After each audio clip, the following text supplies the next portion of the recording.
and she knew some of their names at this point. The ringleader was Johann. "Kann ich Ihnen helfen, Fräulein?" he asked, making a bowing motion at her. "Nein, danke," she said. She looked at him, trying to avoid his eyes, but they caught. Something about his face made her shudder. The wide nose, the weak chin, the hanging lips. He looked like someone she once knew. Was he one of her daughter's old classmates? What happened to people? Finally, he was behind her. She tried to reason with herself, to calm herself. They only hurt the Turks and the Arabs and the Africans, of whom there were so many now that the wall was down. They weren't crazy about some of the Slavs either, the darker ones.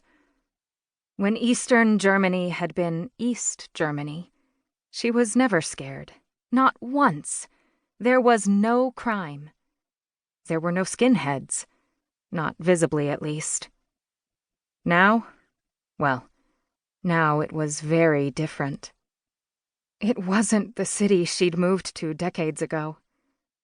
And even then, she moved here because of Hugo, her husband. But it was her home now. It had been for a long time. She still had her Austrian passport.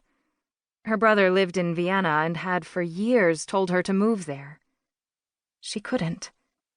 For one, she couldn't leave her lover, Hansi. Never could she leave him. She loved her siblings, her brother in Vienna, her sister in America.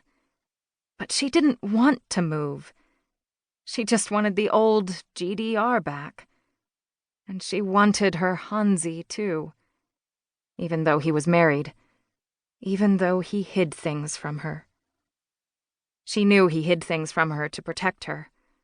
But sometimes she wanted to know him better. To know everything about him. If only he had more time for her.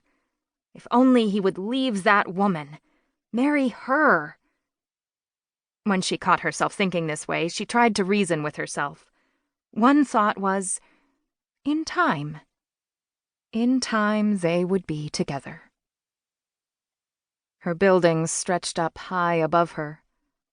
All around were empty lots, half-torn-down buildings, and squatters and beggars and immigrants filling them.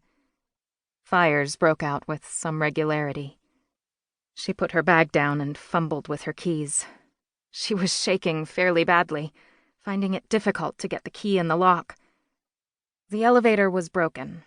This she knew. And once in, she walked the 10 flights very slowly. Thank goodness for the support hose. She used to travel to the west to buy them. Her legs were thick and swollen and throbbing just from an hour or so of walking. Some days were harder than others. Some days she didn't even notice her legs. Some days her legs felt fine, when she was high and happy and when Hansi was waiting outside. She saw her neighbor Gabi's daughter on the way in. "Hallo," the girl said, standing outside her half-open door. A nice girl, maybe 18, but still living with her mother and taking care of her. She had values, family values. She was devoted. "Hallo, Christa," Aoife said. "Kann ich dir helfen?" she asked. So many pretty things about her, thought Aoife. Long, thick hair, like so many young girls not aware of how it'll thin. High breasts, cheekbones, and a mouth like a pink cushion. "Danke," Aoife said, and Christa took her bags and her keys and let her into the apartment. If her daughter couldn't help her, she may as well borrow her neighbor's. Christa seemed to enjoy helping her. She had a heart. Aoife assumed it was also nice to get out of her mother's apartment, to have a break from tending to her mother's every need. The poor woman. She'd been sick for so long. After holding the door for Aoife, Christa came in and locked